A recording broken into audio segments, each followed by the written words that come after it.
네, 오늘은 창세기 45장입니다. 요셉은 17세죠. 17세 때 곡식 단과 그리고 해와 달과 11별에 대한 꿈을 꾸었습니다.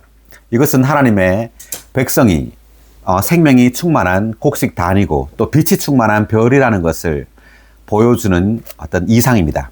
이러한 이상을 가지고 요셉은 많은 과정을 거치게 됩니다.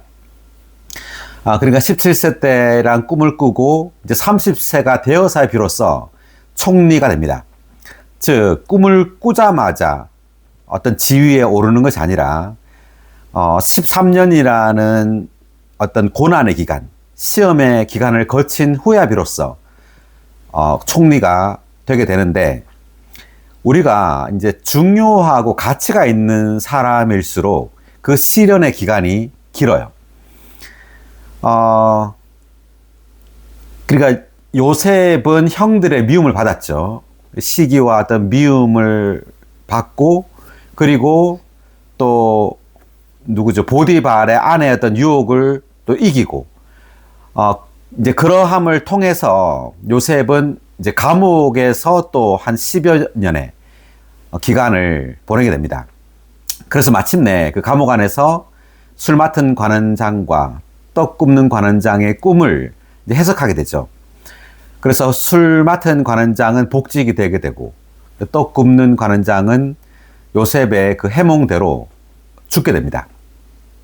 그러니까 요셉이 가는 곳마다 어떤 생명과 죽음이 있다는 말이에요. 그 고린도서 2장 15, 16절 한번 찾아보고 이야기를 해보겠습니다. 고린도서 2장 15, 16절. 왜냐하면 구원받는 사람들 가운데서나 멸망하는 사람들 가운데서나 우리가 하나님께 드려지는 그리스도의 향기이기 때문입니다. 이런 사람들에게는 죽음에서 죽음에 이르는 향기요, 저런 사람들에게는 생명에서 생명에 이르는 향기입니다. 여기까지만 읽을게요. 그리스도의 향기라 이렇게 말합니다. 그러니까 사도들, 복음을 전하는 이들은 그리스도의 향기인데, 이 어떤 향기냐면 죽음에서 죽음에 이르는 향기가 될 수도 있고, 또 어떤 사람에게는 생명에서 생명에 이르는 향기가 될 수가 있어요. 예를 들어서 주 예수님께서 이제 이 땅에서 이제 복음을 전하시고 또 사역을 하실 때 세리와 죄인에게는 생명에서 생명에 이르는 향기입니다. 세리와 죄인들은 주 예수님의 복음을 듣고 믿었죠. 생명을 얻었습니다. 그렇지만 종교인들, 율법학자들, 대제사장, 이런 사람들은 죽음에서 죽음에 이르는 향기가 되었어요. 그러니까 생명이 가는 곳에, 거기에 죽음과 생명이 거기에 있게 된다는 말이에요. 아멘. 그러니까 우리가 복음을 전할 때 복음을 받아들이는 이에게는 이제 생명이 되겠죠. 그렇지만 복음을 거절하는 이들은 죽음을 얻게 됩니다. 그러니까 교회 생활 가운데서도 우리가 생명을 따라 살고 또 생명을 따라 어떤 신언을 하고 생명을 따라 이제 말할 때 어떤 이들은 그 우리가 표현하는 그 우리로부터 흘러나오는 그러한 생명을 누려요. 생명을 얻게 됩니다. 그렇지만 종교적이거나 세상적인 사람들은 오히려 이러한 생명의 표현이 그들에게 시기와 어떤 미움과 그 어떤 배척을 그 사람을 하게 돼요. 그러므로 그들은 죽음을 얻게 됩니다. 그러니까 생명이 가는 곳마다, 생명을 누리는 사람이 있는 곳마다 여기에 생명과 죽음이 동시에 있게 된다. 그러니까 주님이 거기에 있다고 해서 생명만 있는 것이 아니에요. 종교인들에게는 오히려 죽음을 줘요. 자, 그래서 술 맡은 관원장은 이제 생명을 얻게 되었고, 떡 굽는 관원장은 이제 죽음을 얻게 된 겁니다. 자, 그렇게 이제 하여튼 요셉은 이제 거기에서 이제 이런 일을 당했는데, 이제 감옥을 가게 되고 이제 됐는데, 그러니까 요셉이 꿈에 대해서 이야기를 하고, 그리고 또 보디발의 아내 그 유혹을 이기고, 이렇게 할 때 오히려 이것이 어떤 요셉에게는 시련과 어떤 시험의 어떤 감옥 그런 환경으로 인도를 해요. 오히려. 그러니까 요셉은 신실히 꿈을 얘기했잖아요. 그 형들에게 곡식단과 11별, 해와 달과 11별의 꿈을 신실하게 이야기했지만 그것이 오히려 형들에게 미움과 시기를 가져와서 이집트에 이제 팔리게 되었죠. 그리고 또 보디발의 아내의 그러한 그 유혹을 이겼는데도 불구하고 그것이 오히려 요셉으로 하여금 이제 감옥으로 가게 했습니다. 이제 그러한 어떤 시련의 그 기간을 거쳐야만 요셉은 그 꿈대로 어떤 보좌에 앉을 수가 있는 거예요. 우리가 이상과 계시만 있다고 해가지고 바로 왕이 되는 것이 아니라 그러한 이상과 계시는 반드시 우리에게 시련이라는 또한 고난과 환경이라는 과정을 거쳐야만 우리의 꿈이 성취된다는 거죠. 아멘. 자, 그리고 또 한 가지 이제 지적하고 싶은 것은 말함입니다. 그러니까 우리의 말함, 하나님을 말해내는 것, 그리스도를 말해내는 것이 감옥으로부터, 죽음의 환경으로부터 우리를 풀려나게 해요. 해방과 그리고 권위를 갖게 한다. 즉 우리를 보좌에 앉게 하죠.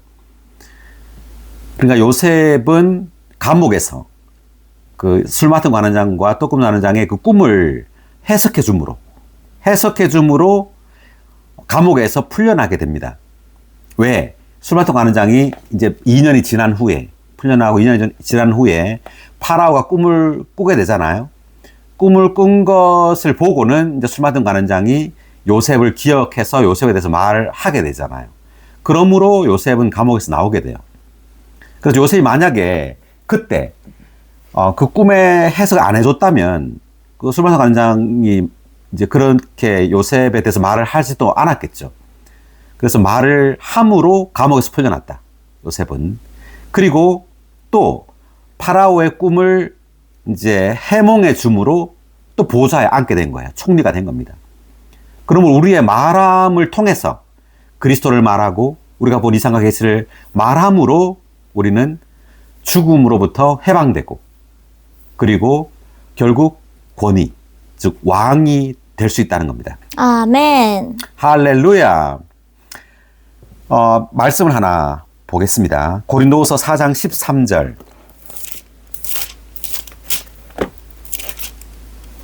또한 성경에 나는 믿었기에 말하였다네 라고 기록된 것과 같이 우리도 동일한 믿음의 영을 가졌으므로 우리 역시 믿고 말합니다. 네, 나는 믿었기에 말하였다네. 그러니까 믿음이 없으면 말하지 못한다는 겁니다. 우리가 믿었다면 계속해서 이걸 말한다는 말이죠. 그러니까 우리가 말하는 것은 우리의 믿음과 관련이 있어요. 우리가 그것을 정말 믿었다면 우리는 복음을 전하고 그리스도를 말하겠죠. 그렇지만 우리가 믿지 않는다면 말하기 싫을 거예요. 말하지도 않을 겁니다. 예를 들어서 이제 하나님의 말씀이라는 것은 굉장히 능력이 있는 겁니다. 그러니까 하나님은 말씀하심으로 온 우주를 창조하셨죠. 뿐만 아니라 주님은 말씀으로 또 새 창조를 창출하세요.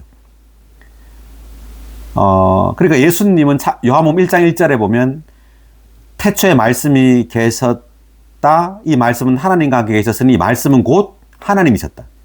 그러니까 예수 그리스도를 하나님의 말씀으로 지금 계시하고 있고 또 요한계시록 19장 13절에서도 그분의 이름을 하나님의 말씀이라 그랬잖아요. 그러니까 예수의 이름이 또한 하나님의 말씀이세요. 그리고 그 로마서 10장 10절을 보면 우리가 마음으로 믿어 의에 이르고 입으로 시인하여 구원에 이른다. 그러니까 마음으로 믿은 것을 입으로 말한다는 거죠. 그러니까 믿은 것을 우리가 말하게 된다. 사도행전 4장 18절에서 20절도 한번 찾아보겠습니다. 사도들도 18? 4장 18절부터 20절까지 4장? 4장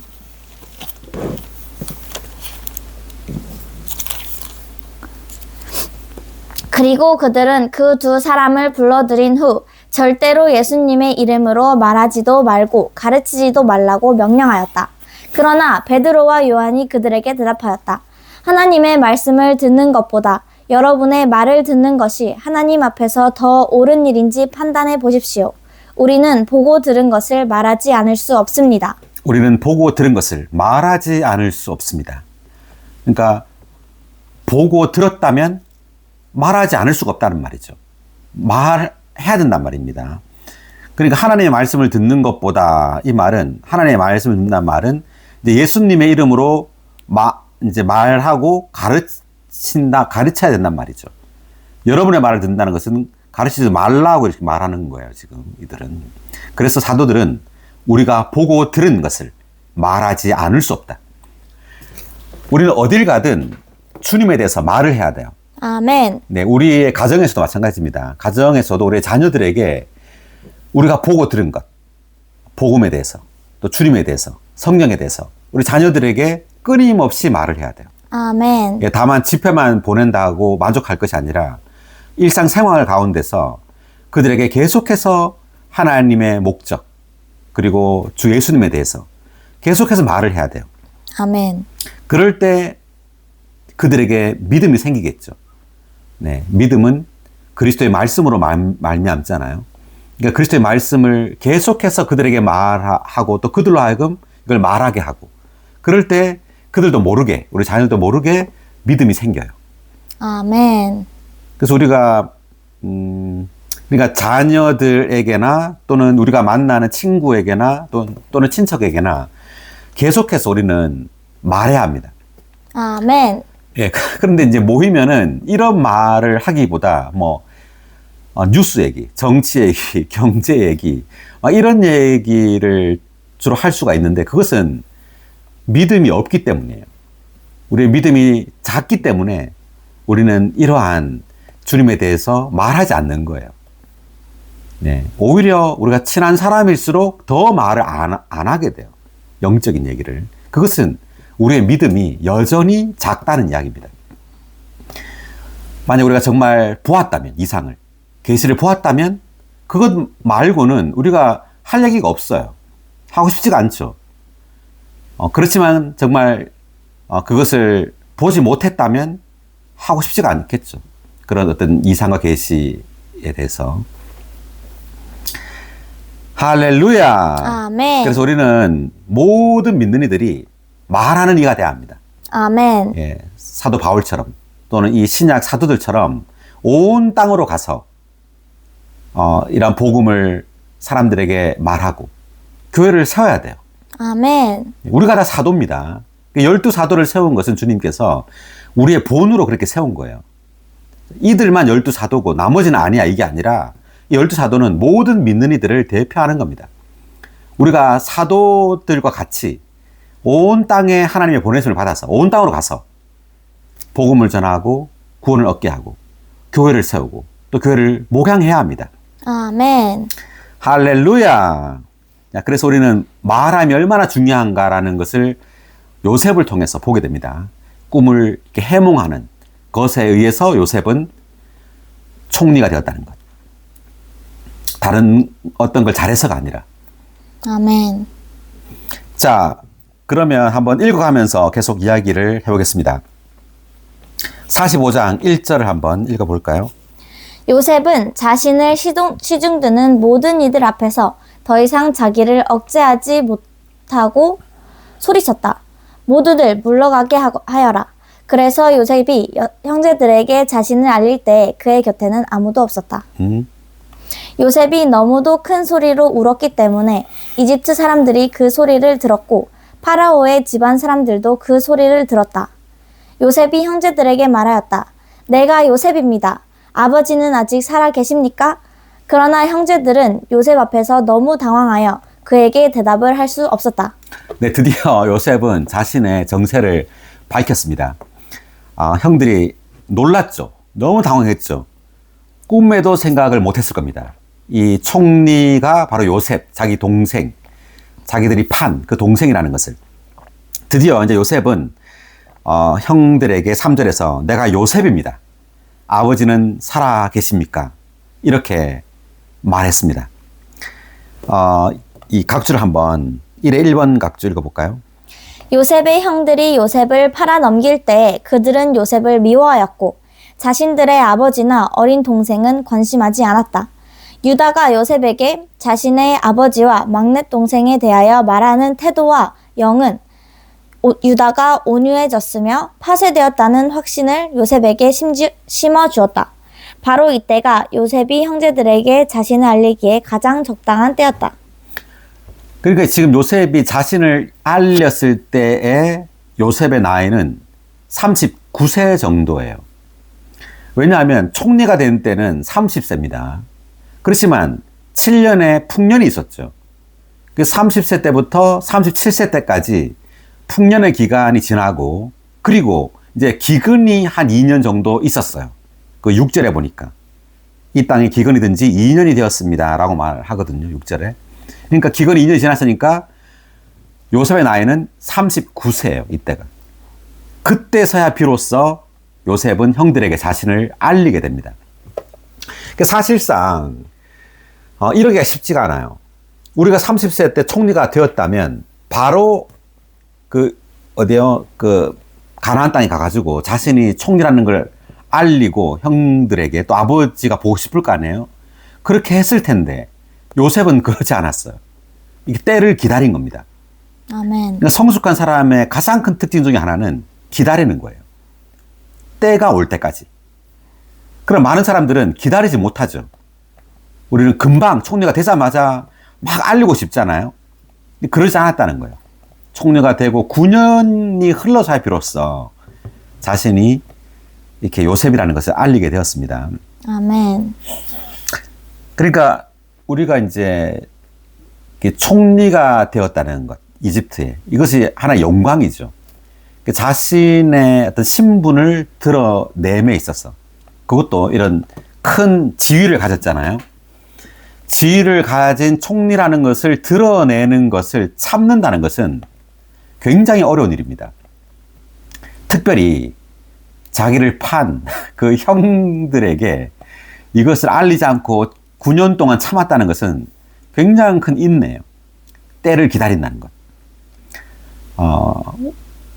천연적인 사람은 자신의 어떤 지위나 학력, 높은 학력, 그리고 어떤 또 성경에 대한 지식, 또 자신의 어떤 말 잘하는 것, 유창함, 이런 것을 자랑하고 싶어 해요. 이런 자신의 영광을 사람에게 드러내고 싶어 하잖아요. 그래서 뭐 교회 안에서 우리가 어떤 지위가, 장로나 뭐 동역자나 또 봉사자나 이런 지위가 있을 때 이것을 자랑하고 싶고, 또 다른 많은 성도들이 있을 때 은근히 이런 걸 이제 드러내고 싶어 하죠. 그리고 학교도, 내가 좋은 대학을 나왔다면 이런 것들도 은근하게 이렇게 말하고 싶어 할 거예요. 그 자랑하는 사람은 이렇게 대놓고 잘 자랑 안 하죠. 은근하게 뭔가 감추인 방식으로 자랑을 하지만 다 알죠. 네, 이렇게 하지만 요셉은 그러지 않았다. 그러지 않았고, 네. 이제서야 이제 9년이 지난 다음에야 때가 왔을 때 자신을 이제 알리게 되었습니다.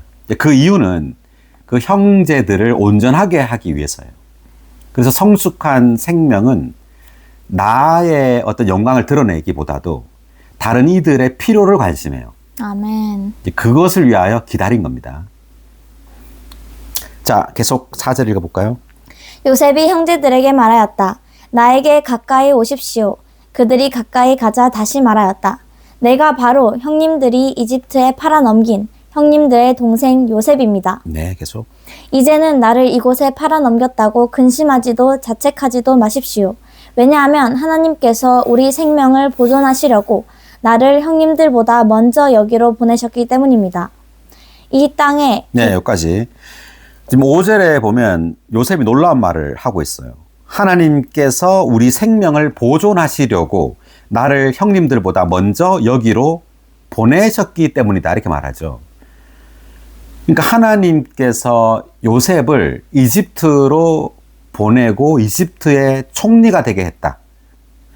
근데 이렇게 하나님이 보내는 방식이 놀라워요. 바로 어떤 그 이집트의 총리로 이렇게 발탁한 것이 아니라, 요셉은 많은 어려운 환경을 거치게 돼요. 그러니까 형들이 미워해서 그 상인들에게 팔려서 보디발의 집에서 이제 하인으로 일을 하게 되고, 또 거기서 그 보디발 아내의 유혹을 뿌리치는 바람에 또 감옥으로 가게 되고, 또 감옥에서 뭐 세네 달 사는 게 아니라 10년 이상을 감옥에서, 요즘 감옥하고는 또 다르겠죠. 그때 감옥은 그 지하 감옥, 아주 환경이 열악했을 겁니다. 거기서 10년 동안을 보내게 돼요. 그런 과정을 거쳐서 이렇게 그 이집트의 총리가 됩니다. 이것이 하나님께서 요셉을 보내시는 방법이에요. 세상의 방법은 뭐 신학교를 졸업한다든지, 또는 이 세상 같으면은 어떤 좋은 대학을 나온다든지, 뭐 이런 어떤 그런 고급 코스를 밟아서 어떤 큰 교회 목사나 아니면 어떤 지위를 가지게 하잖아요. 그렇지만 주님의 방법은 그것이 아닙니다. 아니라 오히려 많은 어려움을 줘요. 예, 이런 많은 고난이 바로 그 보좌에 오르는 그 코스입니다. 아멘. 사역자도 마찬가지입니다. 우리가 사역자, 좋은 사역자가 되는 그 길은요, 어떤 좋은 신학대, 또 좋은 어떤 뭐 것을 통과한다고 좋은 사역자가 되는 게 아니에요. 물론 그런 것이 필요할 수 있죠. 뭐 전시간 훈련, 뭐 이러한 것을 통과할 수 있어요. 그렇지만 다만 외적인 그런 방법에 의한 것이 아니라 내적으로는요, 실질적으로 이런 고난을 거쳐야 합니다. 아멘. 자, 바울의 한번 예를 보면 고린도후서 6장 4절을 볼까요?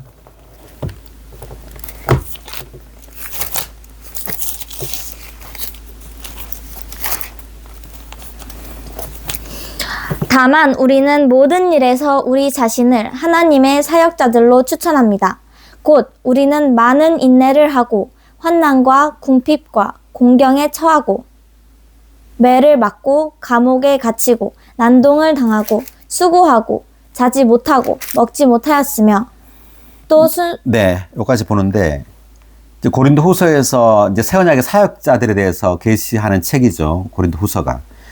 그 4절에 보니까 하나님의 사역자들로 추천합니다 해놓고 하는 말이 많은 인내를 하고 환난과 궁핍과 공경과 매를 맞고 감옥에 갇히고 난동을 당하고 수고하고 자지도 못하고 먹지도 못하고 이런 말을 하게 돼요.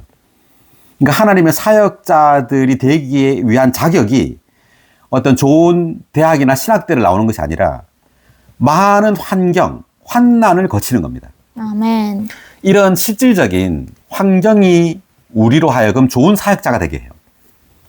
이 세상의 방법과는 달리. 지금 요셉처럼.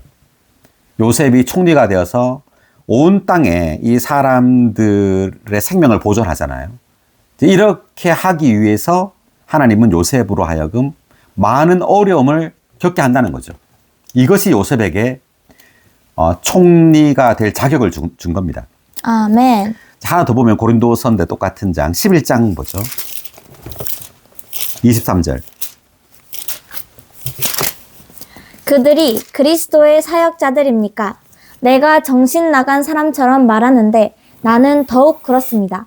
나는 수고도 더 많이 하였고 감옥에도 더 많이 갇혔으며 매도 수없이 맞았고 죽을 고비도 여러 번 겪었습니다. 계속. 나는 유대인들에게 40에서 하나를 뺀 매를 5번 맞았고 3번 몽둥이로 맞았으며 1번 돌로 맞았고 3번 파선을 당하였으며 밤낮 하루를 꼬박 깊은 바다에서 보내기도 했습니다. 네. 계속해서 쭉 보면 뭐 강에서 강도 위험, 동족에게 위험, 이방인들에게 도시에서, 광야에서, 바다에서, 거짓 형제들에게 뭐 수고하고 애쓰고 배고프고 목마르고 굶고 추위에 떨며 헐벗었습니다. 이런 말을 쭉 나열해요. 그러니까 바울은 진정한 그리스도의 사역자인데 진정한 사역자로서 이런 많은 어려움과 환난과 시험을 당하죠. 이것이 바울로 하여금 진정한 그리스도의 사역자가 되게 해요. 아멘. 그렇지만 많은 오늘날의 사역자들은 이런 어려운 어떤 길을 택하려고 하지 않죠. 다만 좋은 신학대를 나와서 유창하게 말하고 싶어 하고 사람들을 재밌게 하려고 하고 그렇게 해서 사역자가 되려고 합니다. 그렇지만 하나님의 방법은 그렇지 않다는 거죠. 오히려 좋은 사역자는 많은 고난을 당해요. 마치 하나님께서 전혀 돌보시지 않는 것처럼. 사역을 하고 있는데도. 바울은 최고의 사역자였지만 가장 많은 고난을 겪은 것 같아요. 자, 이렇게 하나님은 사역자들을 조성하시고 이렇게 사역자들을 보내세요. 요셉을 이렇게 보내는 것처럼. 할렐루야. 아멘. 네, 그래서 우리도 이런 하나님의 이런 안배를 따라서 이러한 과정을 기꺼이 거칠 그러한 각오를 해야 합니다. 아멘. 자, 5절 읽었고요. 하나님께서 우리 생명을 보존하시려고 나를 형님들보다 먼저 여기로 보내셨기 때문입니다. 겉으로 볼 때는 형님들이 보냈죠. 팔았잖아요. 미워해서. 그렇지만 이러한 것들을 누가 주관하고 있었다고요? 하나님. 네, 하나님께서 그 모든 형님들의 그 미움과 시기와 그리고 또 미디안 상인들이 오게 하고 또 보디발의 집에 팔리게 하고 또 아내에 의해서 감옥에 가게 하고 이 모든 것들은 하나님이 다 하신 거예요. 네, 그러한 과정이 없었다면 요셉은 총리가 되지 못했겠죠. 그래서 그렇게 총리가 되기까지 하나님께서 이 모든 것들을 다 안배하시고 돌보시고 네, 목양하셨다는 거죠. 아멘. 그 다음 6절. 이 땅에 기근이 든 지 2년이 되었습니다. 앞으로도 5년은 밭갈이도 하지 못하고 거두어 들이지도 못할 것입니다. 그래서 하나님은 형님들을 위하여 이 땅에 남은 이들을 보존하여 주시려고 또 큰 구원을 베푸시어 형님들을 살리시려고 나를 형님들보다 먼저 보내신 것입니다. 네. 그래서 6절 보니까 기근이 든 지 2년이 되었다고 말했죠. 우리가 풍년 7년이 이제 지나고 2년이 더 지난 거예요. 그러니까 2년이 지났기 때문에 가지고 있던 음식을 다 먹었겠죠. 그래서 양식이 온 땅에 부족했습니다. 그래서 요셉에게 이제 양식을 사러 사람들이 오는 거죠. 그리고 5년이 아직 더 남았다는 거죠. 기근이. 그다음 8절. 그러니 나를 이곳으로 보내신 분은 형님들이 아니라 하나님이십니다. 하나님께서 나를 파라오에게 아버지가 되게 하셨고 그의 온 집안의 주가 되게 하셨으며 이집트 온 땅을 다스리는 통치자가 되게 하셨습니다. 네, 나를 이곳으로 보내신 분은 누구라고요? 하나님. 하나님이라는 거죠. 형님들이 아니라 하나님이라고 말합니다. 그러니까 요셉은 결과론적으로 이렇게 말한 게 아니에요. 즉 총리가 되었기 때문에 이 모든 이곳을 보내신 분은 하나님이다. 이렇게 말하는 것이 아니라 요셉은 이 모든 환경 가운데서 하나님께서 이러한 일을 안배하셨다는 것을 믿었어요. 아멘. 그리고 이 모든 환경 가운데 요셉은 배웠어요. 하나님의 안배임을 우리가 알 때 다만 불평하지 않겠죠. 어려운 환경이나 낙심되는 환경 속에서 다만 불평한다면 이것은 하나님께서 이것을 안배하셨다는 것을 모르는 사람이죠.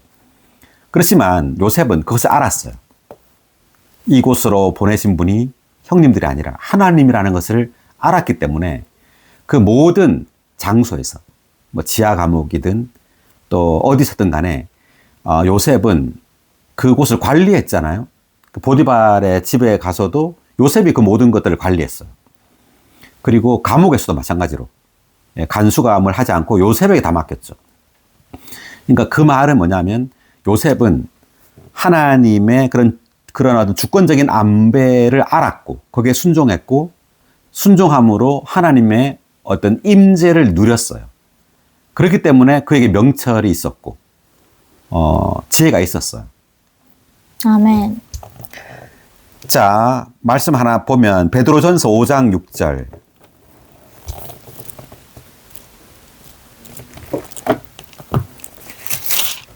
오장 6절. 5장 6절. 그러므로 하나님의 권능의 손 아래에서 겸손해지도록 하십시오.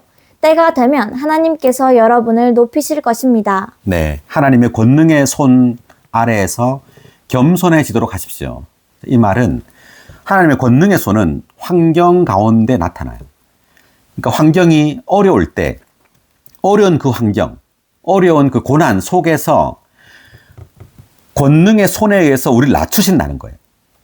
어떤 사람에 의해서든지 어떤 어려운 환경에 의해서든지 뭐 지하 감옥처럼 그럴 때 그 환경의 목표는 뭐냐면 겸손해지게 하는 거예요. 요셉으로 하여금 겸손해지게 했다는 거예요.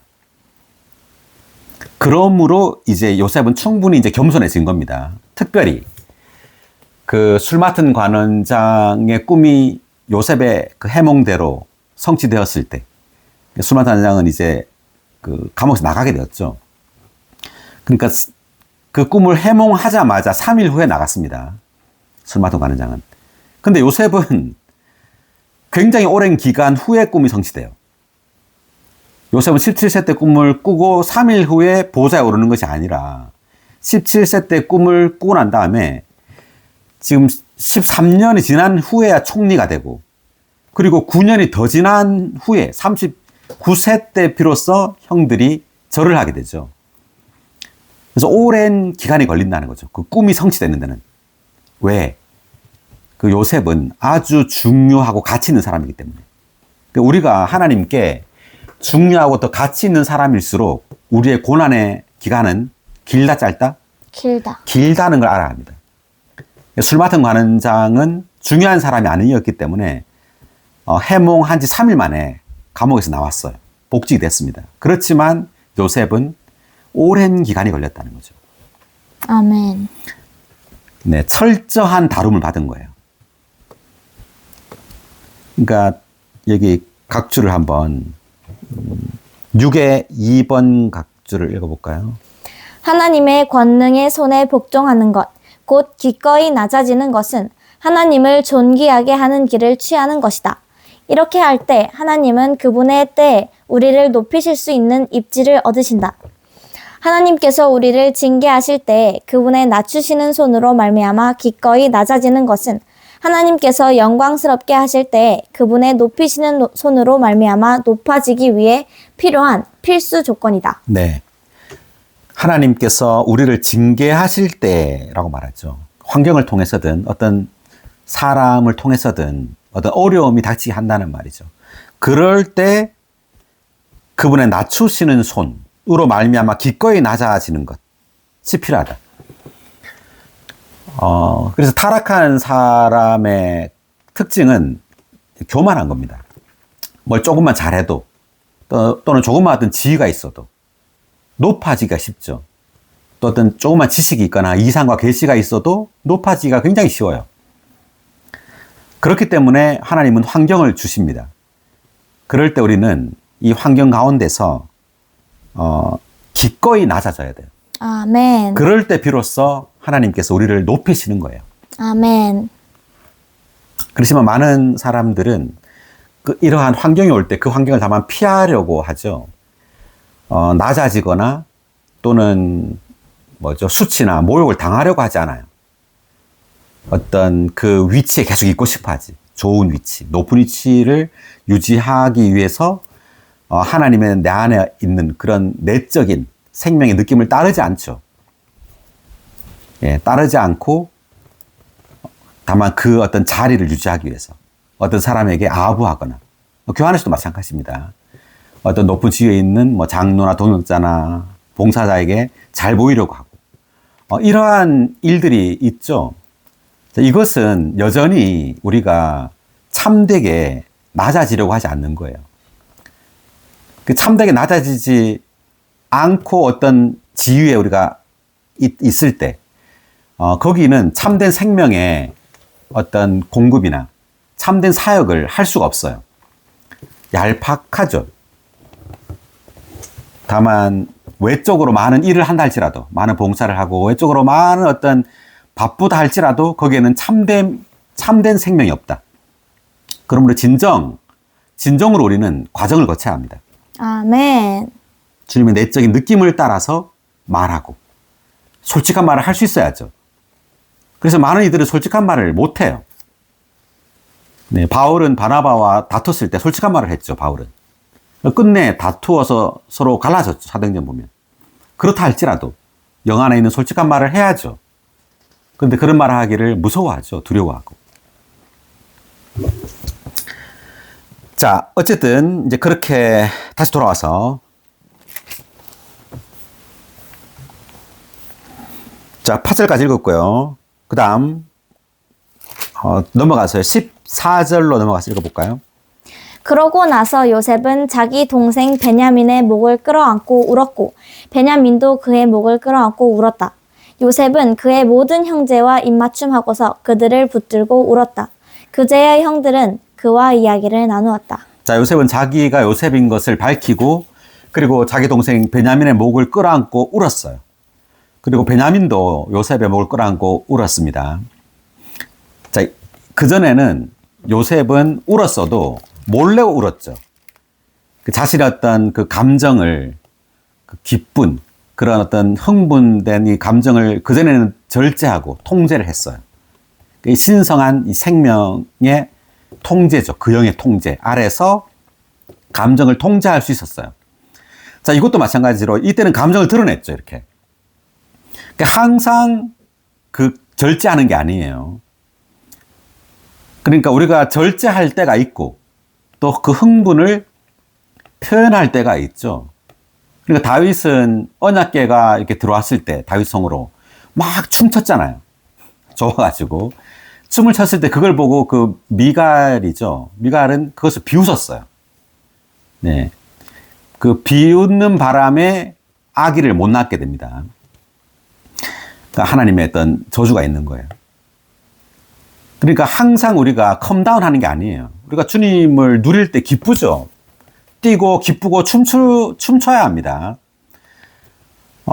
그러니까 종교적인 사람은 이게 표현해야 될 때는 표현하지 않아요. 컴다운, 항상 컴다운. 뭔가 자기가 절제하는 사람이라는 걸 보여주려고 해요.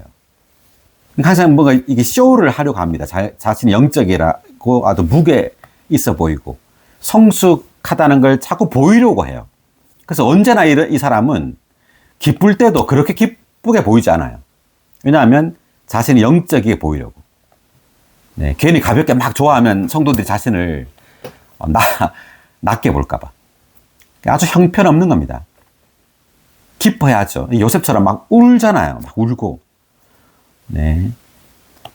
그래서 우리가 이제 말씀을 전하고 메시지를 전하고 이제 또는 이러한 사람들을 높이면 안 됩니다.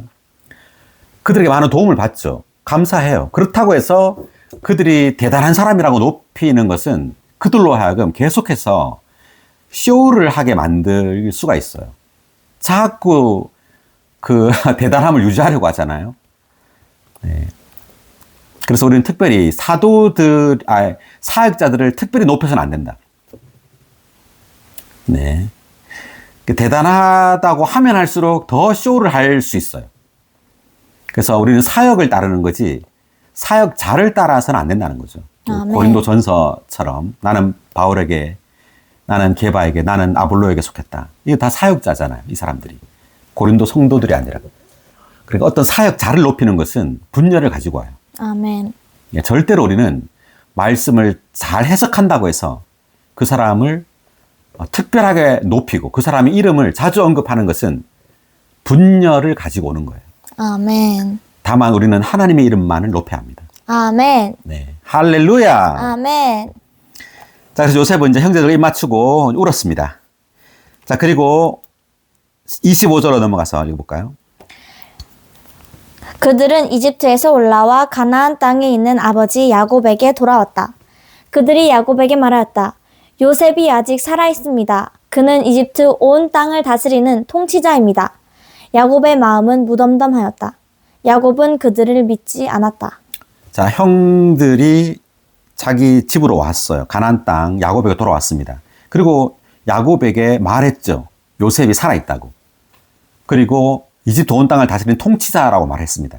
자, 이걸 들었을 때 야곱의 그 마음은 어땠다고요? 무덤덤했다고 말해요. 영어로는 넘이라는 게 무감각이라는 뜻이에요.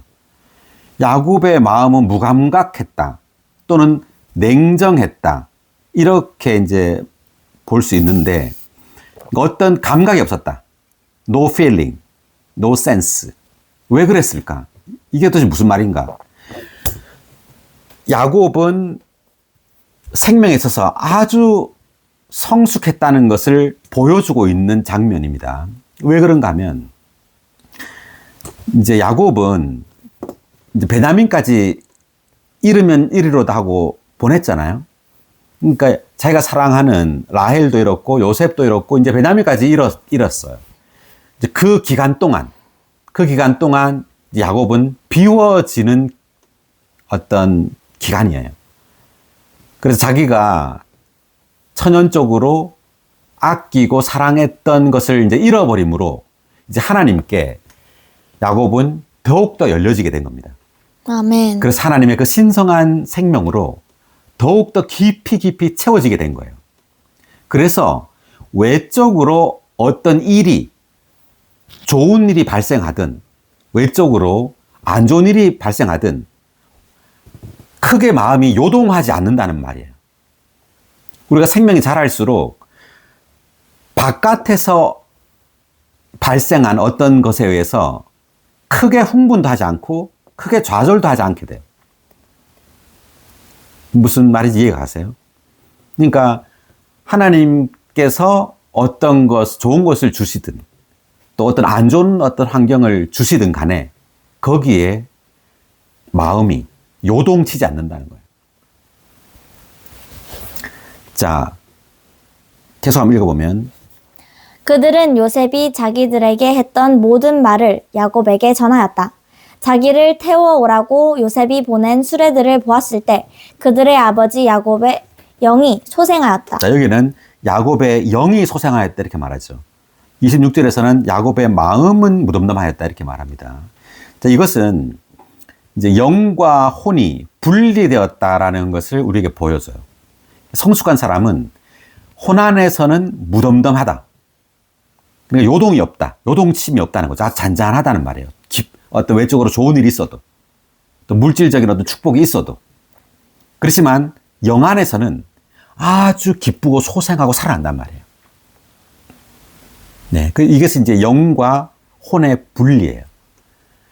영과 혼이 분리되면 될수록 우리는 아주 침착하고 그리고 외적인 환경에서 요동치지 않는다는 거죠. 그렇지만 영 안에서는 아주 기뻐요. 네. 아멘. 그래서 어떤 종교적인 사람이 이걸 또 흉내냅니다. 찬송할 때든 뭐 할 때든 막 기뻐도 그렇게 기쁜 표현을 안 해요. 자신 아주 생명이 성숙한 것처럼 보이려고. 그렇지만 우리가 주님을 누릴 때 우리 기쁘죠. 영 안에서. 할렐루야 하고 막 소리치고 막 이렇게 해야 합니다. 아멘. 지금 야곱이 마음이 무덤덤했다는 것은 외적인 하나님 이외에 하나님으로부터 온 어떤 물질적인 축복이든 또는 안 좋은 일이든 간에 외적인 것에 의해서 요동하지 않는다는 거지 내적으로 그리스도를 누리는 것에 있어서 무덤덤하다는 말이 아니에요. 자, 28절 계속 읽어볼까요? 이스라엘이 말하였다. 이제는 됐다. 내 아들 요셉이 아직 살아있다니 내가 죽기 전에 가서 그를 보아야겠다. 죽은 줄 알았던 요셉이 살아있다는 것을 알게 됐잖아요. 얼마나 기쁠까요? 지금 몇 년 만에 보는 거냐 하면 17세 때 요셉을 잃어버렸으니까 지금 39세 때예요. 그러니까 17, 39니까 약 22년 정도 걸린 겁니다. 예, 22년 후에야 비로소 죽었다고 생각하는 요셉을, 자기 아들 살아있는 요셉을 보게 돼요.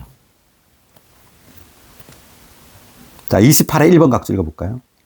요셉이 살아있다는 말을 듣고서 야곱은 요셉을 잃어버린 일에 관하여 그 누구도 책망하지 않았다. 이것은 그가 변화되었을 뿐만 아니라 성숙되었으며 신성한 생명으로 완전히 충만하게 채워졌다는 표시이다. 네, 이제 누구도 원망하지 않았다는 말이죠.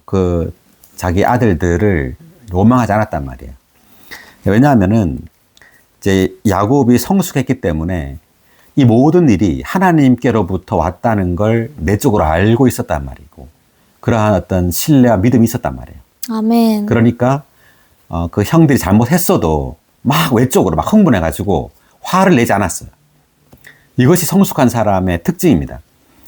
우리가 우리 생활 가운데서도 어떤 외적으로 일이 발생하죠. 안 좋은 일이 발생하기도 하고 좋은 일이 발생하기도 하지만 이것에 의해서 막 흥분하거나 막 분노하거나 이렇게 하지 않는다는 거죠. 아멘. 자, 그 다음 46장 계속해서 읽어보겠습니다. 1절. 이스라엘은 자기가 가진 모든 것을 가지고서 길을 떠나 브엘세바에 이르렀다. 그는 거기서 자기 아버지 이삭의 하나님께 희생 제물들을 바쳤다. 자, 이제 이스라엘, 그 야곱은, 누구죠? 그 요셉을 만나러 이제 갑니다. 가는데 이제 브엘세바에 이르렀어요. 여기에서 이삭의 하나님께 희생 제물을 드립니다. 자, 이것이 의미가 있어요. 무슨 의미가 있느냐면 이제 오랜 시간 동안 야곱은 다름을 받았어요. 요셉을 잃어버릴 때부터 해가지고 잃어버리는 체험을 한 거죠. 요셉도 잃어버리고 또 베냐민도 잃어버리고 이러한 오랜 시험과 시련을 통과하면서 야곱은 하나님과의 더 깊은 교통을 가지게 돼요. 이게 바로 부엘세바입니다.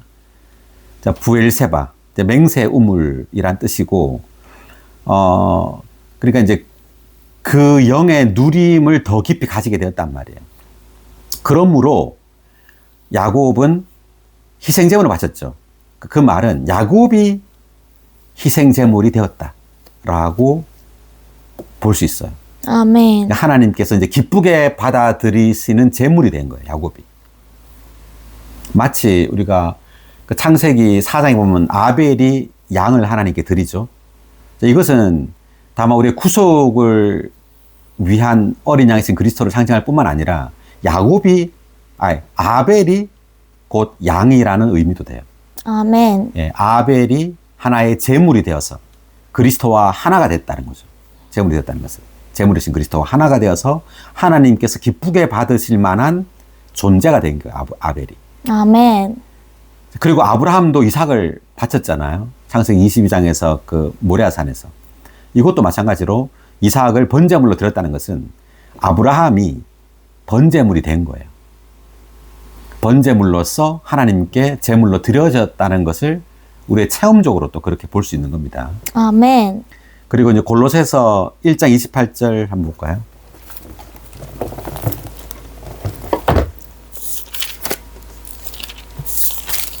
우리가 그분을 전파하여 온갖 지혜로 각 사람에게 권면하고 각 사람을 가르치는 것은 각 사람을 그리스도 안에서 충분히 성장한 사람으로 하나님께 드리기 위한 것입니다. 네. 각 사람을 그리스도 안에서 충분히 성장한 사람으로 하나님께 제물로 드린다는 말이에요.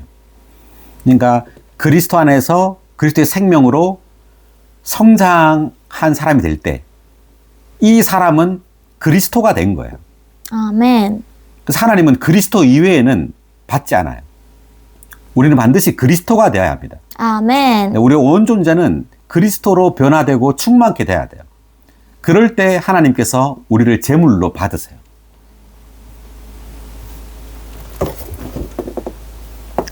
그래서 이제 창세기 지금 46장에서도 야곱이 하나님께 제물이 된 겁니다.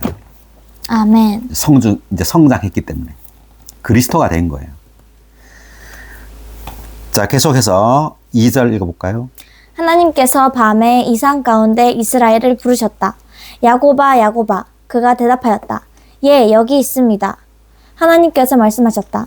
나는 하나님, 곧 너의 아버지의 하나님이다. 이집트로 내려가는 것을 두려워하지 마라. 내가 그곳에서 너를 큰 민족이 되게 하겠다. 내가 직접 너와 함께 이집트로 내려가겠고 또 내가 반드시 직접 너를 데리고 다시 올라오겠다. 요셉의 손이 네 눈을 감길 것이다. 네. 이제 하나님께서 나타나셨죠. 이 야곱에게 나타나서 4절을 보니까 요셉의 손이 내 눈을 감길 것이다. 이렇게 말했습니다. 지금 이게 요셉을 만나러 가는 도중이죠. 야곱이. 가는 도중인데 이 말을 왜 잊어서야 했을까요? 하나님은 요셉이 살아있다는 걸 아셨잖아요. 근데 야곱이 안 이후에야 지금 하나님은 요셉에 대해서 말을 했습니다. 그 전에 알려주면 얼마나 좋아요. 그런데 야곱도 알았는데, 요셉이 살아있다는 걸 알았는데 이제서야 요셉의 손이 내 눈을 감길 것이다. 이렇게 말했습니다. 요셉을 이제 만나러 가는 중에. 자, 이걸 이제 이제서야 말하는 이유는 뭐냐면, 하나님께서 야곱의 성숙을 위해 요셉을 사용했다는 것을 의미해요. 그러니까 이제서야 요셉의 살아있음을 야곱에게 말한 것은 이런 거죠. 하나님께서 야곱에게, 야곱아, 나는 네가 요셉을 잃어버리고 난 22년 동안 너를 성숙하게 했다. 너를 다루었다. 이제 너는 요셉을 잃어버림으로 너는 성숙하게 되었다. 요셉을 잃어버림으로 너는 이제 비워지고 이제 하나님으로, 나로, 나의 그 신성한 생명으로 채워지게 되었다. 이제 너는 나로 채워짐으로 너는 나의 희생제물이 되었다. 너는 그리스도와 하나 되었다. 이제 이런 의미가 있다고 할 수 있어요. 요셉이라는 것을 여기 말한 이유는, 그래서 요셉을 사용했다는 거죠. 요셉을 잃어버리는 그 기간이 필요했던 거예요. 야곱의 성숙을 위해서. 아멘. 자, 그 다음 쭉 넘어가서 29절로 넘어가서 읽어볼까요? 요셉은 자기 마차를 준비시켜 아버지 이스라엘을 만나러 고센으로 올라갔다. 아버지가 나타나자 요셉은 아버지의 목을 끌어안은 채 한참을 울었다. 네, 아버지가 나타나자 요셉은 어떻게 했어요? 아버지의 목을 끌어안은 채 한참을 울었다. 네, 아버지가 얼마나 보고 싶었을까요? 아마 베냐민보다 아버지 야곱이 더 보고 싶었을 거예요, 요셉은. 왜냐하면 베냐민과는 그렇게 큰 관계가 없잖아요. 네, 그런 어떤 큰 관계가 없었는데, 이제 아버지 그 야곱과는 관계가 있죠. 왜냐하면 아버지 야곱은 그 요셉을 너무 사랑했기 때문에 애지중지했을 거 아니에요. 채색옷도 입히고. 그래서 아버지가 너무 보고 싶었을 겁니다. 그래서 한참을 울었다 이렇게 나오죠. 한참 울었습니다. 그래서 총리가 사실 아까도 말했지만 요셉이 총리가 되자마자 아버지가 보고 싶었을 거예요. 보고 싶지 않았던 게 아니겠죠. 바로 만나고 싶었을 겁니다. 이집트에서 가나안 땅에 가가지고, 네, 바로 데리고 오고 싶었겠죠, 아버지를. 그렇지만 때를 기다린 거예요. 야, 이거 정말 이게 성숙은요, 이 성숙의 표시는 기다림입니다. 기다리는 것이 가장 어려운 거예요. 그러니까 성숙한 사람일수록 때를 기다릴 줄 알아요. 아멘. 말해야 할 때, 또 어떤 걸 결정해야 할 때, 행동해야 할 때, 누굴 만나야 할 때, 이러한 때를 잘 알아요. 그렇지만 성숙하지 못할수록요, 성급해요. 때를 기다리지 못하는 거죠. 금방 뭐 나를 드러내고 싶고, 네, 빨리 또 형들에게 내가 사실을 말해가지고 같이 막 기쁨을 누리고 잔치하고 싶고 이렇잖아요. 그렇지만 요셉은 형들을 다루는 것이 필요하다는 걸 알았어요. 네, 그래서 형들을 미워서 이렇게 다룬 게 아니라 형들을 그럼에도 불구하고 하나님의 그 신성한 목적에 따라서, 그 계시를 따라서, 곡식단과 빛나는 별들이라는 그 계시를 따라서 형들을 다루었던 거예요. 아멘. 자, 그리고 어쨌든 한 22년 만에 만났습니다. 22년 정도 만에 아버지를 만났어요. 얼마나 기뻤을까요? 자, 또 기다림에 대해서 한번 더 볼까요? 갈라디아서 4장 4절.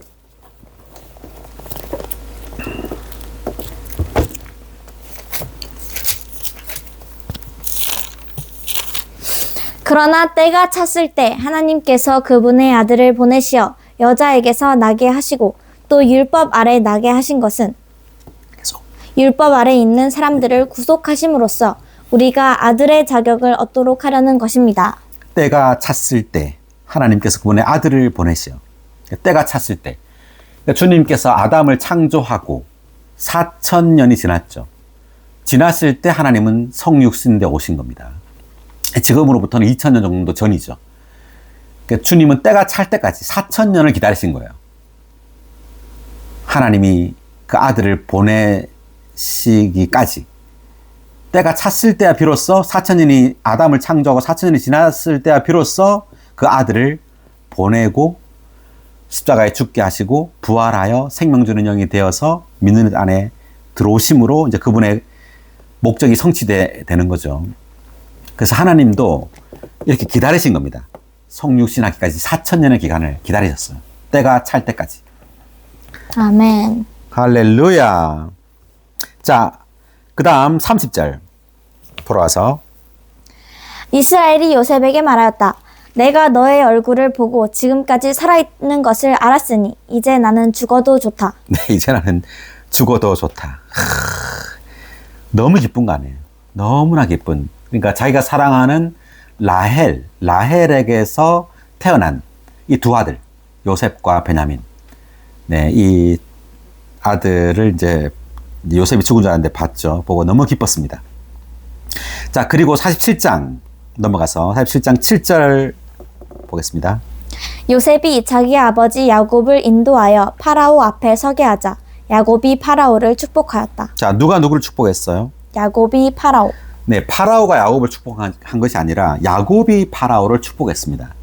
그 히브리서 7장 7절 보면 아랫사람이 윗사람에게 축복을 받는다는 말이 있어요. 한번 볼까요? 히브리서 7장 7절.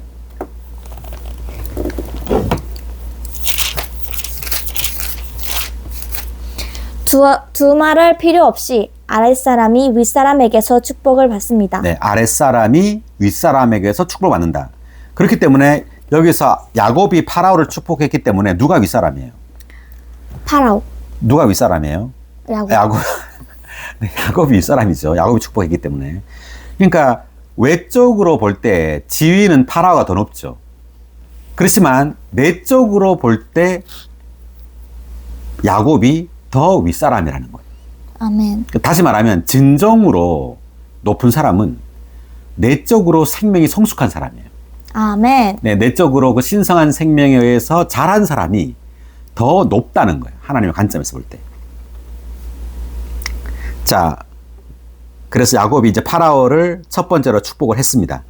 그 다음 8절. 파라오가 야곱에게 물었다. 연세가 어떻게 되십니까? 네, 읽기 전에 7의 1번 각주 먼저 읽어보고 넘어갈게요. 야곱이 파라오를 축복하였다. 야곱이 모든 사람을 축복한 사실은 그의 생명이 성숙했다는 것을 보여주는 가장 분명한 표시이다.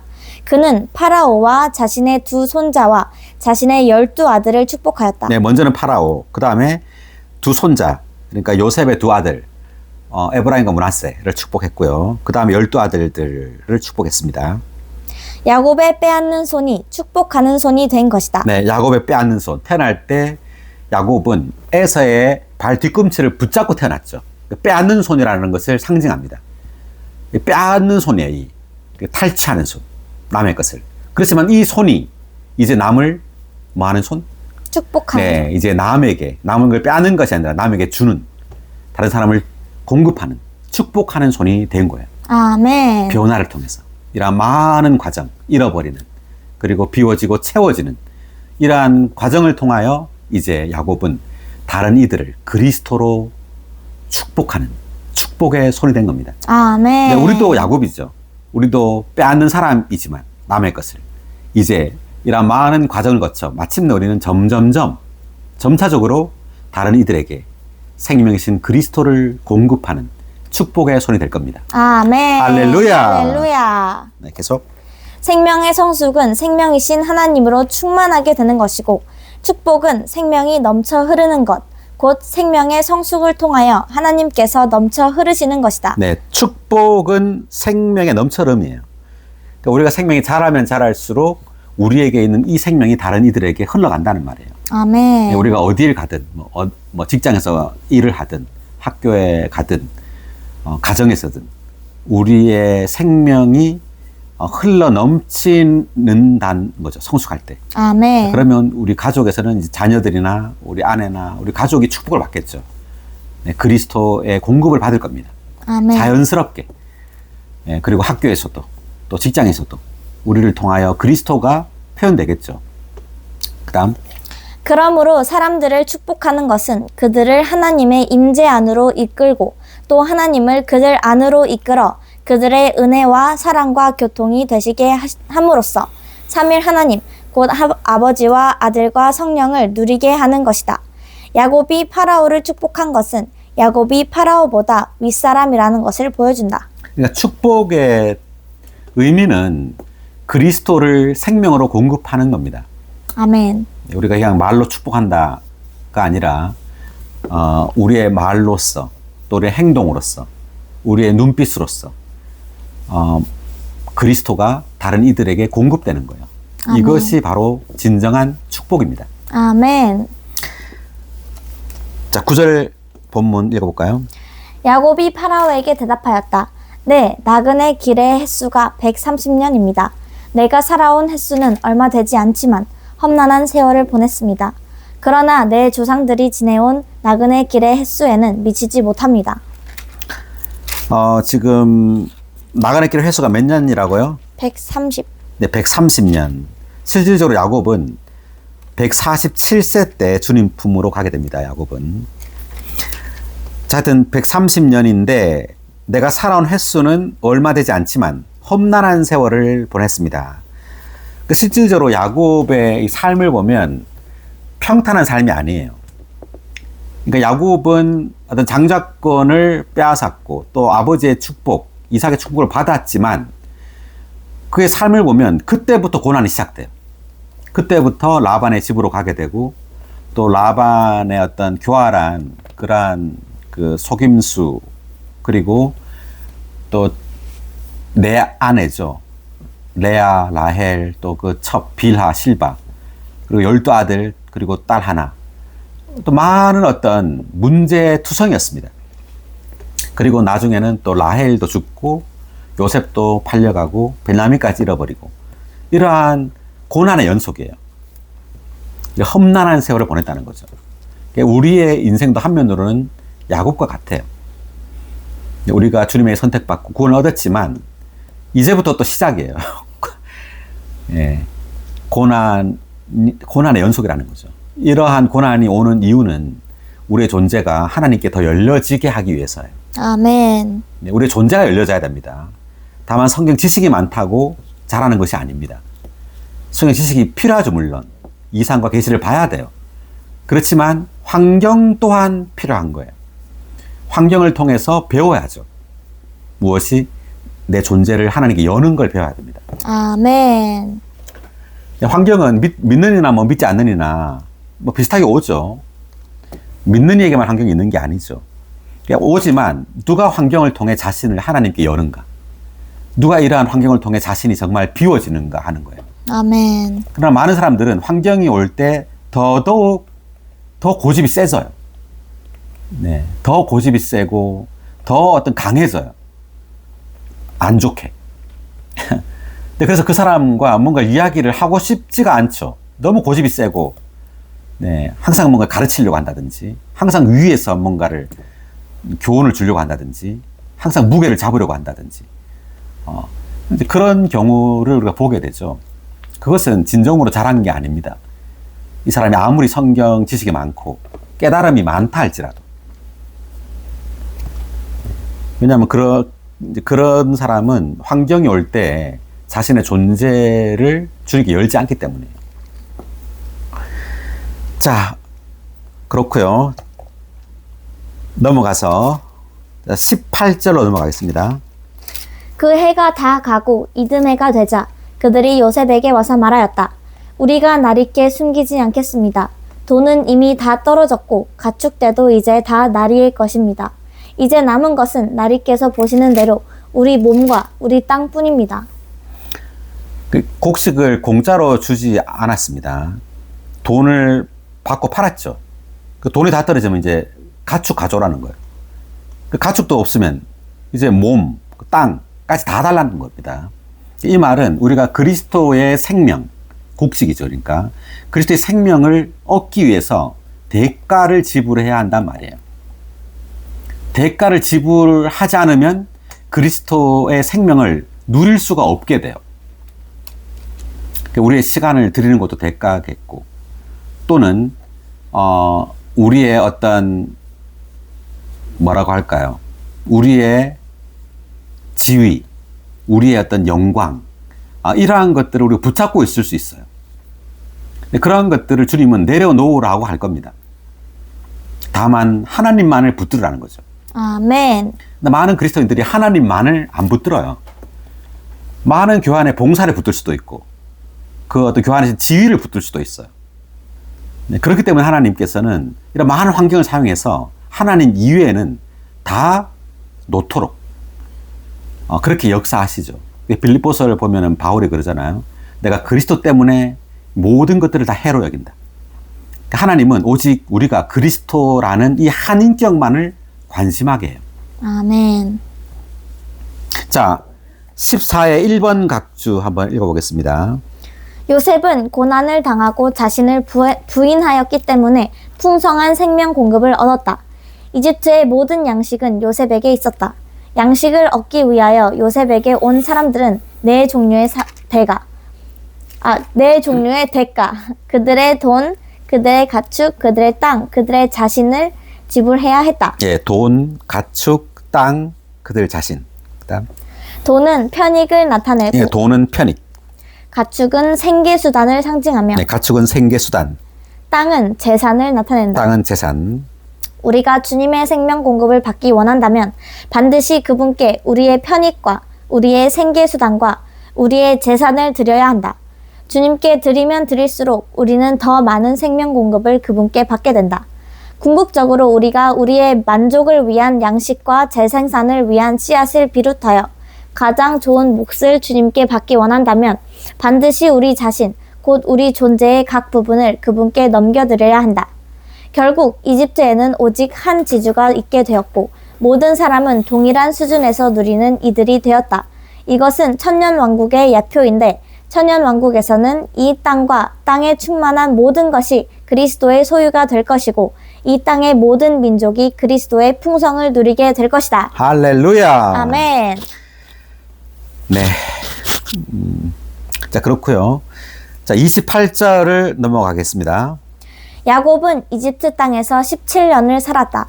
그래서 야곱이 살아 누린 나이는 147세이다. 네, 야곱이 147세까지 살았고 야곱의 그 아들인 요셉은 몇 세까지 살았을까요?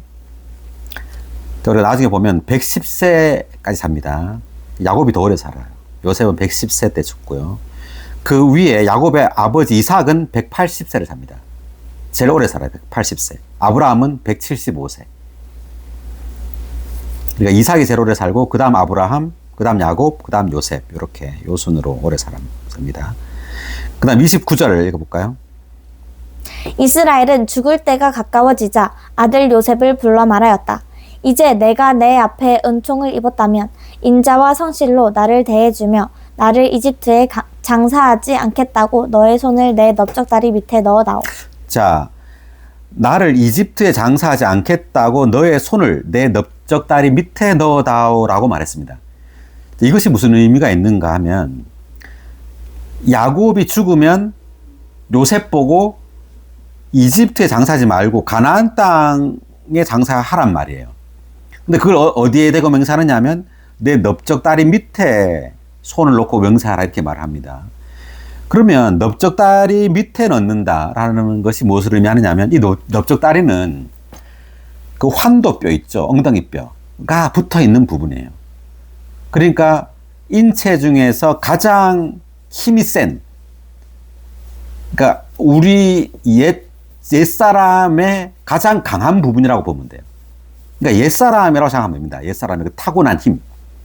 옛사람의 타고난 힘이 파쇄되었죠. 야곱이 언제? 창세기 32장에서 씨름할 때. 그래서 이걸 지금 말하는 거예요. 씨름하여 야곱의 엉덩이 뼈가 파쇄된 것을 지금 상징적으로 나타낸 겁니다. 그러니까 넓적다리 밑에 넣는단 말은 그 타고난 힘의 파쇄, 타고난 힘이 파쇄됨으로 이제 우리는 좋은 땅, 가나안 땅으로 이끌린다라는 것을 의미해요. 아멘. 뭐에서? 그 은혜에 의해서, 은혜를 누림으로. 이때 은혜는 이제 요셉의 하나의 은혜라고 할 수 있어요. 상징할 수 있다고 할 수 있는데 중요한 것은 넓적다리입니다. 어떻게 우리가 그리스도의 은혜를 누리느냐면 우리의 타고난 힘이 파쇄될 때, 우리의 옛사람, 옛 자아가 파쇄될 때 비로소 우리는 점점점 하나님의 은혜를 의존하게 돼요. 아멘. 그래서 그 은혜에 의해서 우리는 가나안 땅으로 이끌리게 되는 겁니다. 좋은 땅으로. 아멘. 그럴 때 이제 가나안 땅에서 우리는 하나님을 표현하는 그 성전이 이제 건축돼요. 영광이 된다 이런 말이에요. 우리가 하나님을 표현하는 영광이 된다. 아멘. 자, 여기 있네요. 각주 29의 1번 각주. 손을 넓적다리 밑에 넣는 것은 맹세하는 것이다. 창세기 32장 25절에서 하나님은 야곱의 넓적다리 힘줄이 붙어있는 엉덩이 뼈를 치셨다. 그 체험 이후에 야곱은 걸을 때마다 절뚝거렸지만 여전히 걸을 수 있었다. 그러나 그가 이 세상을 떠날 때가 가까워지자 그는 더 이상 스스로 아무것도 할 수 없게 되었다. 그는 다만 침상에 누워있을 수밖에 없었다. 그의 타고난 힘은 완전히 끝났고 그는 하나님의 은혜를 의지할 수밖에 없었다. 이 은혜는 여기에서 그리스도의 예표인 요셉으로 상징된다. 야곱은 마침내 자신의 타고난 힘이 아닌 요셉의 손으로 말미암아 그의 실질적인 유업인 좋은 땅으로 이끌렸다. 네, 여기 나오네요. 야곱은 마침내 자신의 타고난 힘, 이 넓적다리, 타고난 힘이 아닌 요셉의 손으로 말미암아, 이때 요셉의 은혜를 상징한다 말했잖아요. 요셉의 손으로 말미암아 그의 실질적인 유업인 좋은 땅으로 이끌렸다라고 말합니다. 계속. 마찬가지로 우리가 하나님의 약속을 이어받는 것은 우리의 힘이 아닌 그리스도의 은혜로 말미암아 이루어진다. 그리스도의 은혜가 우리의 모든 것이 돼야 하는데 그리스도의 은혜가 우리의 모든 것이 되기 위해서 우리에게 장애물이 뭐냐면 우리의 타고난 힘이에요. 우리의 타고난 지혜, 우리의 타고난 명철, 우리가 자랑하는 우리로부터 나온 어떤 것, 뭐 유창함이 됐든 성경 지식이 됐든 외적으로 긍정적이고 좋은 것들조차도 이것을 방해해요. 하나님의 은혜를 누리는 것을. 그래서 이것이 파쇄돼야 합니다. 아멘. 네, 이것을 자랑하거나 이것을 붙들지 말아야 한다는 거죠. 우리는 절대적으로 우리의 영 안에 있는 그 영, 그리스도의 은혜를 다만 접촉해야 합니다. 아멘. 네, 단순하게. 그래서 우리로 하여금 단순하게 만들기 위해서 하나님은 많은 환경을 주시는 거예요. 사람은 복잡하죠. 복잡하다는 것은 우리 자신을 의지한단 말이에요. 우리의 명철과 우리의 똑똑함을 의지한단 말이죠. 그래서 이것에서부터 이제 우리는 주님의 은혜를 누리는 대로 우리를 이끌기 위해서 뭐가 필요하냐면 환경, 이 환도뼈의 부서짐이 필요해요. 아멘. 자, 그 다음에 30절 읽어볼까요? 내가 조상들과 함께 눕게 되면 나를 이집트에서 옮겨 조상들의 묘지에 장사해다오.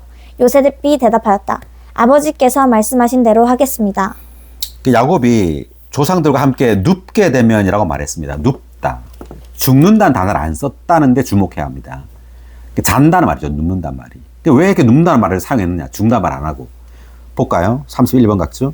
야곱은 자신의 죽음을 누워 잠자는 것으로 여겼다.